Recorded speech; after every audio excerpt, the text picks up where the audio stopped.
Fidèles téléspectateurs de Parole Créatrice, bonjour ou bonsoir, selon le temps que cette émission vous trouvera, que le Seigneur Jésus-Christ vous bénisse richement.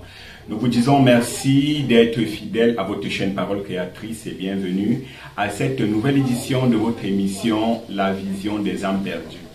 La Vision des âmes perdues, vous le savez, c'est une mission d'évangélisation pour le salut des âmes à travers la voix du septième ange. La prophétie de Malachie 4 nous a été donnée. Voici, je vous enverrai Élie le prophète avant le retour du Seigneur. Et le prophète est venu, que le Seigneur nous a envoyé en cette fin des temps, selon Malachie 4, ayant accompli les signes du Messie. Et nous avons eu la bénédiction de recevoir ce prophète en sa qualité de prophète.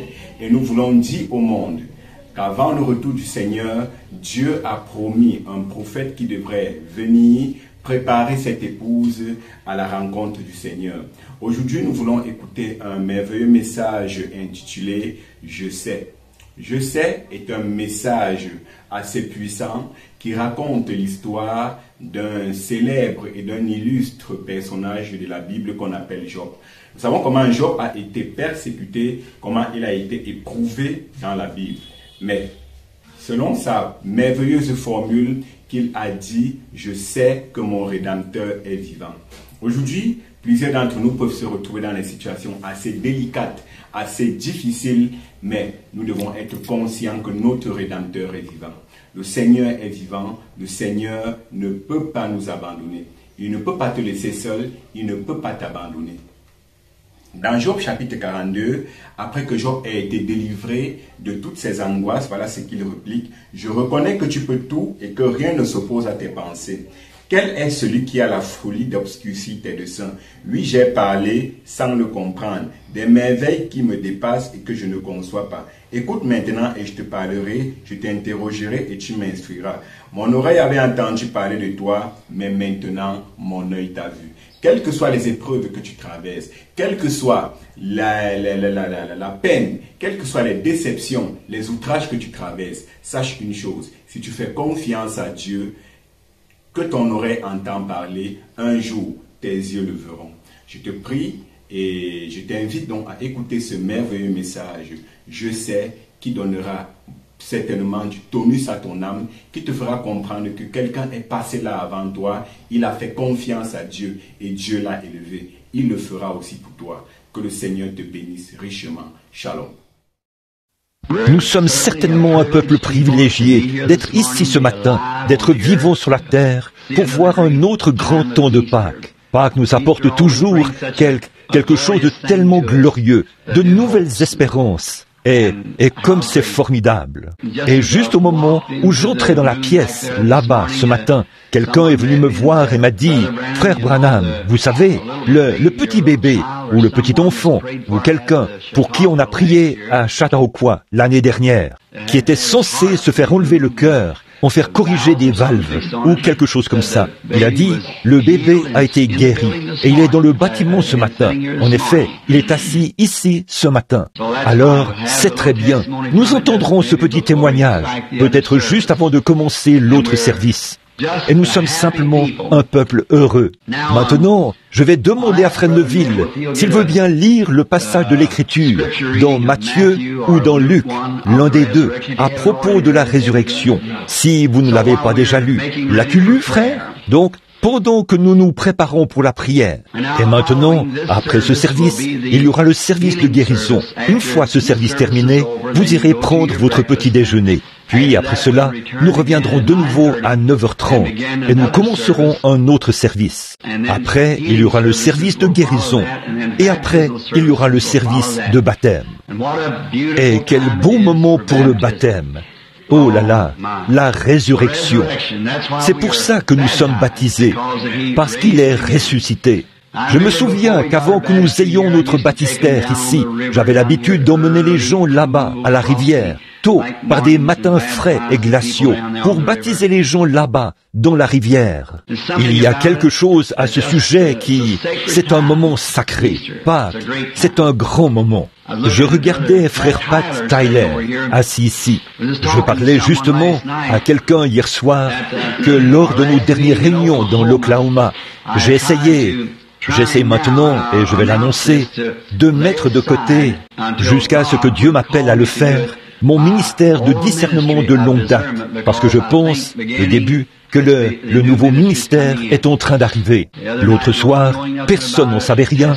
Je l'ai testé sur un enfant qui s'avançait sur l'estrade. Il était né aveugle quand il était bébé, et il était totalement aveugle, un garçon d'environ 16 ans. Et immédiatement, il a poussé un cri. « Frère Branham, je le peux voir !» Et là, Pat qui se tenait tout près du garçon, quand ses yeux se sont ouverts pour la première fois de toute sa vie. Et alors, je crois que vous, ici, vous avez de grandes attentes, de même que moi, car je m'attends à quelque chose, à ce que Dieu fasse quelque chose pour nous et nous élève à un autre niveau que celui où nous étions. Courbons maintenant la tête pour prier. Notre bienveillant Père Céleste, alors que nous nous sommes rassemblés ici ce matin, dans la petite église au bord de la route, nous te sommes vraiment reconnaissants pour tout ce que cela signifie pour nous, et particulièrement en ce matin de Pâques. S'il n'y avait pas eu de Pâques, nous ne serions pas là où nous sommes aujourd'hui. C'est Pâques qui a scellé toutes les promesses de Dieu. Cela nous les a confirmées. Tout ce qu'il a jamais promis, tout cela est devenu une réalité à Pâques. L'un des plus grands jours de célébration que nous puissions avoir dans l'année. Et nous te demandons, Seigneur, aujourd'hui, de réconforter nos cœurs. Alors que nous sommes assis, nous attendons, et nous sommes dans l'attente de voir le Saint-Esprit qui est venu après Pâques, venir sur nos cœurs et nous réconforter et restaurer notre foi par de grandes mesures puissantes, afin que nous puissions mener la vie que Jésus nous a destinée à mener. Nous prions pour chaque individu sans exception, et en particulier pour ceux qui ne peuvent pas sortir et qui ne peuvent se rendre à aucun service aujourd'hui. Dieu, sois avec eux, et que ce Pâques-ci soit pour eux un vrai Pâques, qu'ils sortent de leur lit et qu'ils obtiennent une nouvelle santé qu'ils n'ont jamais connue auparavant. Accorde-le, Seigneur. Puisse chacun de tes prédicateurs, chacun de tes serviteurs, partout dans le monde aujourd'hui, qui célèbre ce grand jour commémoratif, puisse-t-il avoir l'onction, la force et la puissance pour apporter à leurs assemblées les brebis qui sont dans l'attente, la nourriture que Dieu a en réserve pour son peuple. Accorde-le, Seigneur. Nous attendons humblement notre portion au nom du Seigneur Jésus-Christ. Amen. Je vais demander à Frère Neville de lire le passage des Écritures sur la résurrection.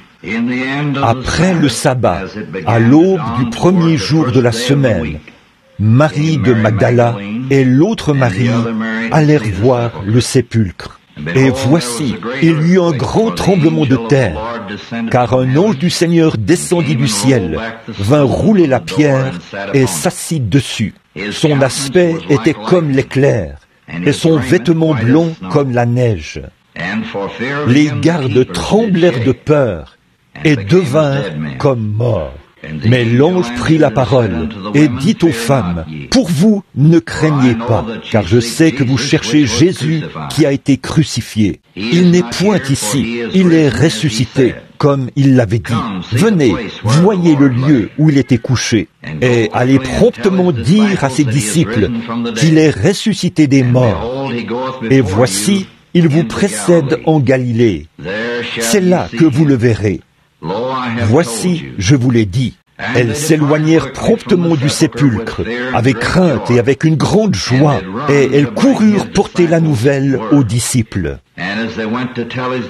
Et voici, Jésus vint à leur rencontre et dit, « Je vous salue. » Elles s'approchèrent pour saisir ses pieds, et elles se prosternèrent devant lui. Alors Jésus leur dit, ne craignez pas, allez dire à mes frères de se rendre en Galilée, c'est là qu'ils me verront. Pendant qu'elles étaient en chemin, quelques hommes de la garde entrèrent dans la ville et annoncèrent aux principaux sacrificateurs tout ce qui était arrivé. Ceux-ci, après s'être assemblés avec les anciens et avoir tenu conseil, donnèrent aux soldats une forte somme d'argent, en disant, dites, ces disciples sont venus de nuit le dérober, pendant que nous dormions. Et si le gouverneur l'apprend, nous l'apaiserons et nous vous tirerons de peine. Les soldats prirent l'argent et suivirent les instructions qui leur furent données. Et ce bruit s'est répandu parmi les Juifs jusqu'à ce jour. Les 11 disciples allèrent en Galilée, sur la montagne que Jésus leur avait désignée. Quand ils le virent, ils se prosternèrent devant lui, mais quelques-uns eurent des doutes. Jésus, s'étant approché, leur parla ainsi. « Tout pouvoir m'a été donné dans le ciel et sur la terre. Allez, faites de toutes les nations des disciples, les baptisant au nom du Père, du Fils et du Saint-Esprit. Et enseignez-leur à observer tout ce que je vous ai prescrit. Et voici, je suis avec vous tous les jours, jusqu'à la fin du monde. Amen. » Ajoute ses bénédictions à la lecture de sa parole. Bon, nous voulons dire, annoncer de nouveau maintenant, en ce qui concerne les services du matin. Ils se poursuivront à 9h30, dès que nous aurons terminé cette réunion-ci de ce matin.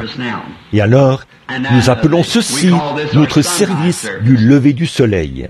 Et nous avons de grandes choses à vous rapporter au sujet des réunions qui ont eu lieu. Et nous voulons que vous, qui êtes malades et affligés, que vous veniez tous avec foi ce matin pour croire que ce Jésus ressuscité vit aujourd'hui et qu'il est exactement le même qu'il a toujours été. Il n'a pas changé du tout.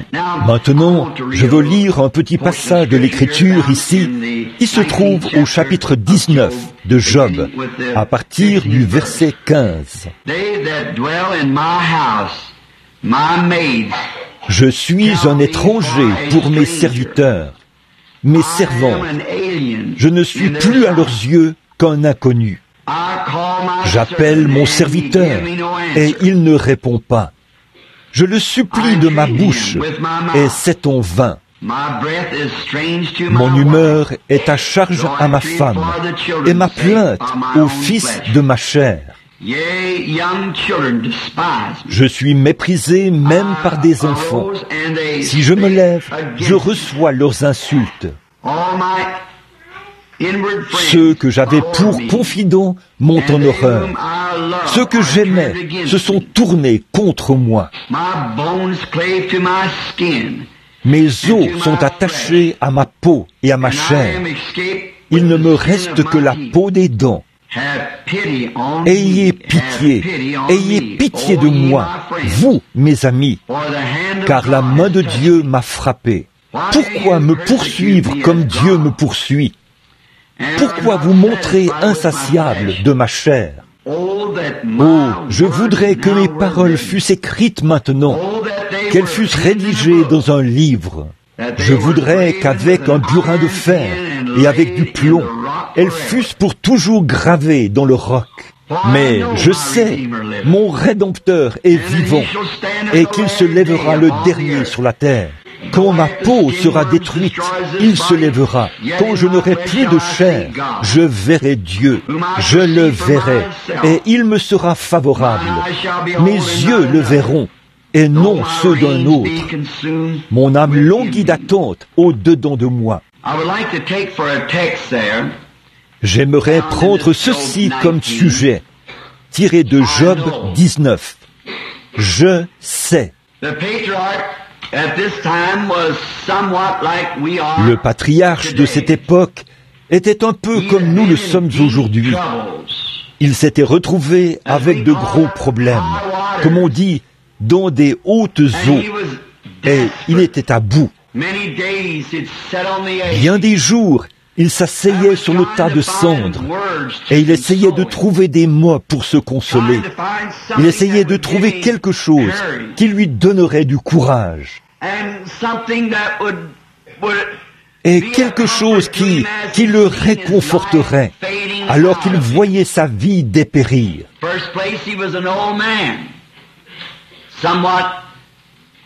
D'abord, c'était un vieillard d'environ 90 ans et il a été frappé par la main de Dieu.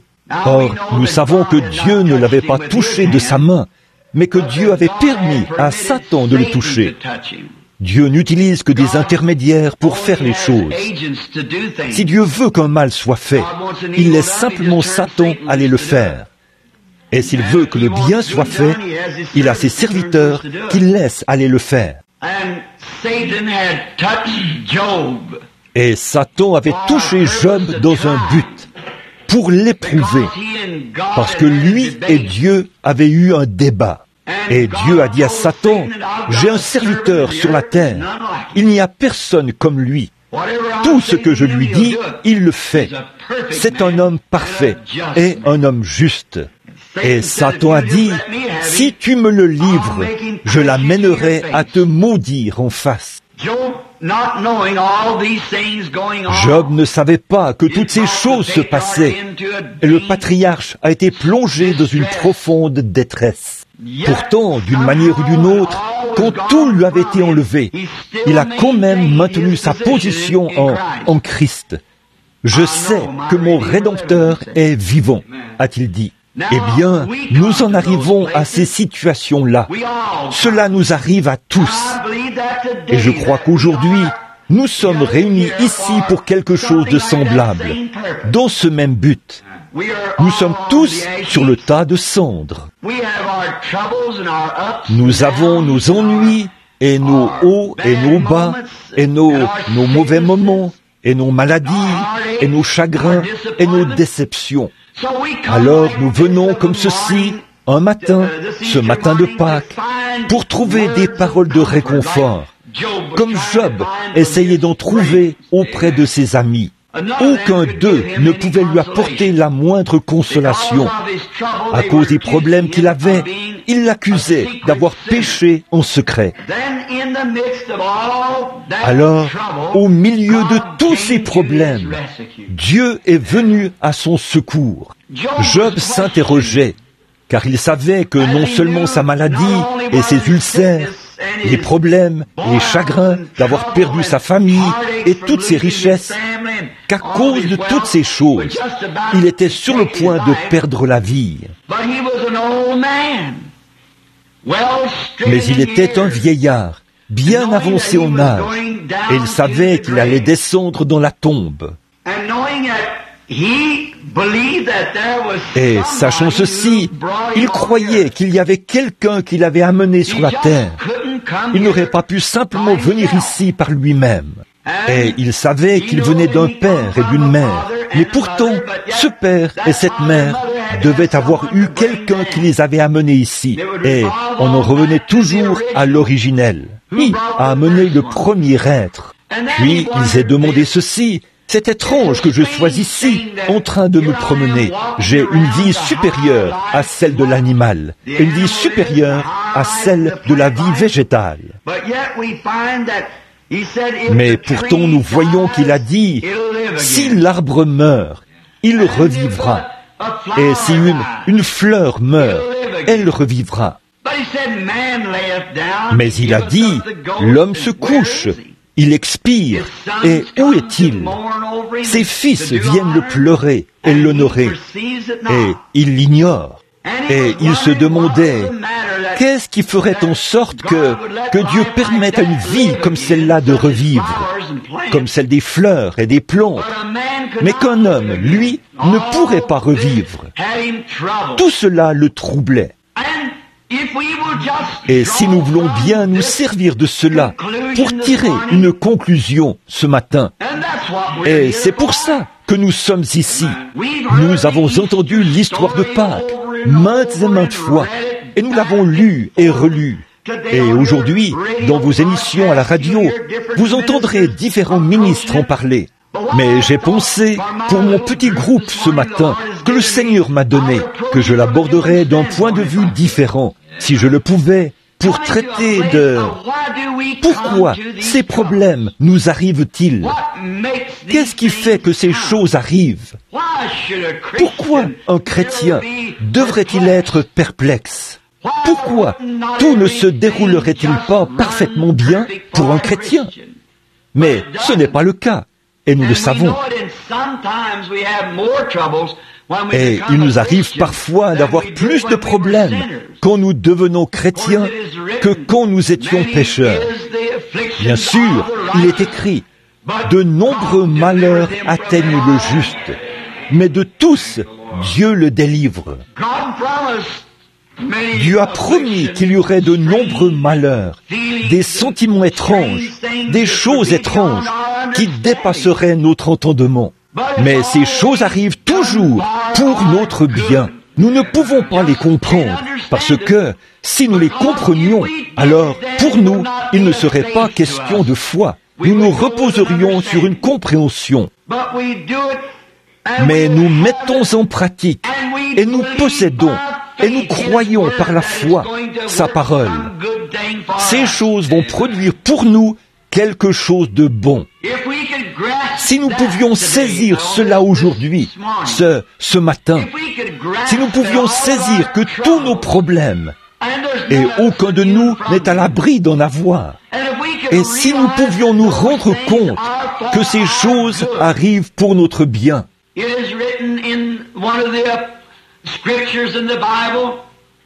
Dans l'un des passages de l'Écriture de la Bible, il est écrit que les épreuves que nous subissons nous sont plus précieuses que l'or, car c'est Dieu qui nous envoie ces épreuves.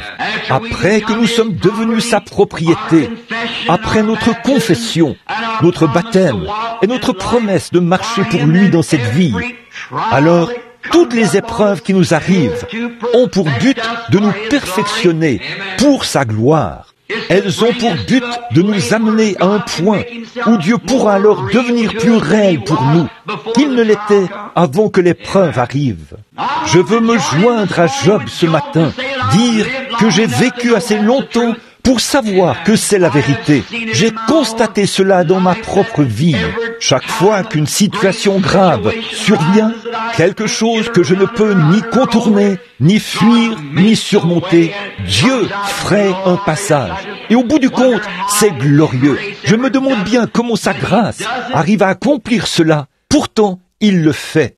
Et souvenez-vous, dans toutes ces choses, Satan essaie de nous rendre nerveux et de nous bouleverser pour nous amener à penser, « Oh, pourquoi est-ce que ceci est arrivé? Pourquoi n'aurais-je pas pu être comme ceci ?»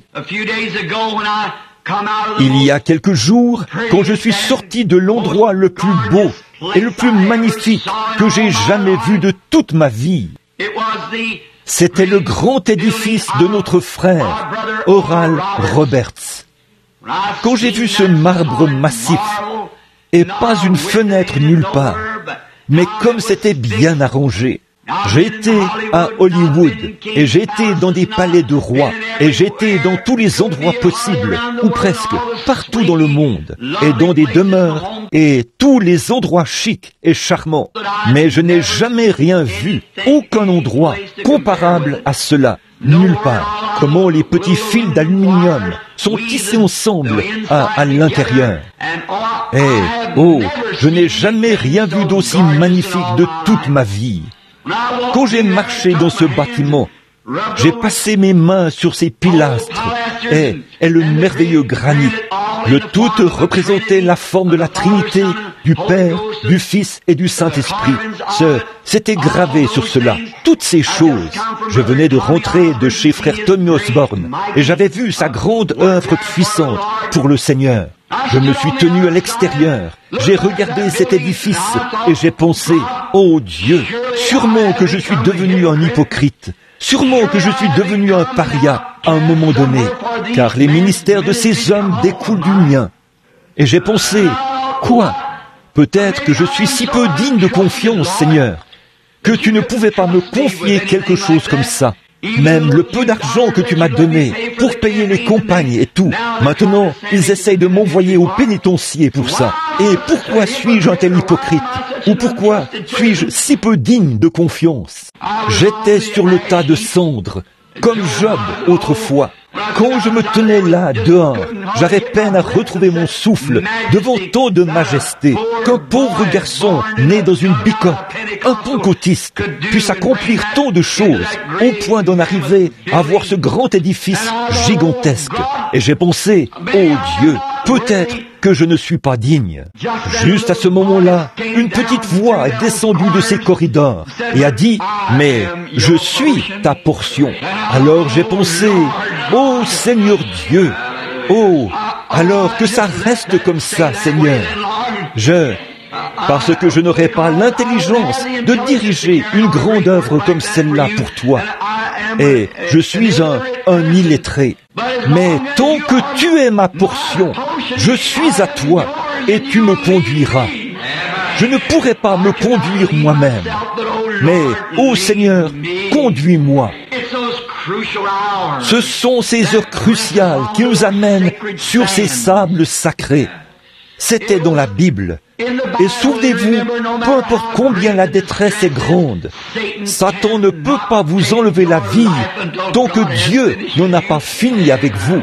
Rien ne peut vous arriver à moins que Dieu ne le permette. Aucun mal ne peut survenir à moins que Dieu le permette. Et c'est pour votre bien qu'il œuvre ainsi. Réfléchissons à ça. Là, quand le déluge est venu détruire le monde, il ne pouvait pas détruire Noé. Noé ne pouvait pas être détruit parce que Dieu lui réservait une œuvre à accomplir. Un jour, là-bas, dans une grande nation, réduite à l'esclavage, il y avait des enfants hébreux que nous connaissons sous le nom de Shadrach, Meshach et Abednego. Et le moment était venu où ils devaient prendre une décision, où quelque chose devait être fait. Ils avaient, leur foi était mise à l'épreuve. Alors, mes frères et sœurs, que Dieu vous bénisse. Je crois que ce message a été bénissant pour vous. Je sais. Dieu a pourvu un moyen pour ta délivrance. Dieu a pourvu un moyen pour ta libération totale. Dieu a promis un moyen pour ta délivrance. Il suffit seulement que tu puisses croire, que tu puisses accepter la voie que Dieu a pourvue pour toi. Parce que si tu acceptes cette voie qu'il a pourvue, ce sera le bonheur pour ta vie. Ce sera la grâce ineffable, la grâce la plus immense que tu aurais acceptée dans ta vie. Alors je te prie de rester fidèle à nos antennes de Parole Créatrice pour une toute autre nouvelle émission. Dans le cadre de cette émission, que le Seigneur te bénisse, que le Seigneur vous bénisse. Shalom. Portez-vous.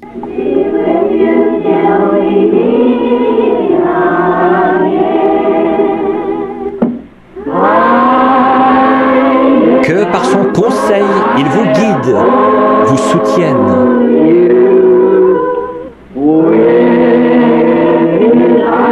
De ses bras vous garde en sûreté dans sa bergerie. Dieu soit avec vous jusqu'à ce que nous nous revoyions.